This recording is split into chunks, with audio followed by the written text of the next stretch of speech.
మనం వెళ్ళాలనుకుంటే కుదరదు, ఆయన దర్శనం ఇవ్వాలనుకుంటేనే కుదురుతుంది. ఎంతోమంది వెళ్ళి దర్శనం కాకుండా కూడా తిరిగి వచ్చి ఉంటారు. మీకు రహస్యం చెబుతాను, వినండి. ఆయన మనకి దర్శనం ఇవ్వాలనే సూచనలు మనకి పంపుతాడు. ఎలా అంటే నిద్రపోతున్నప్పుడు కలలో కనపడడం, తరచూ శ్రీవారి గురించి విషయాలు మన చెవిన పడడం, లేదా ఎవరైనా తిరుమలకు పిలవడం. ఈ విధమైన సంకేతాలు కనబడితే వెంటనే బయలుదేరండి కొండకి. కానీ ఒక్క విషయం, అక్కడ మనం దర్శించుకునేది మామూలు విగ్రహం కాదు, సకల జగత్తును నడిపే శక్తి స్వరూపం, బ్రహ్మాది దేవతలు దర్శించుకునే విరాట్ స్వరూపం అది. విగ్రహ రూపంలో కనిపించి భ్రమింపజేసే శ్రీవారి రూపం అది.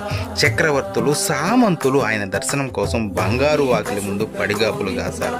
అటువంటి స్వామి దర్శనం పూర్వజన్మ సుకృతం. ఇలాంటి ఎన్నో వీడియోలు మన ఛానల్లో ఉన్నాయి. సబ్స్క్రైబ్ చేసుకొని వాటన్నిటినీ వినండి. శ్రీవారి దర్శనం మీరు ఎన్నిసార్లు చేసుకున్నారో కామెంట్ చేయండి. ఓం నమో వెంకటేశ్.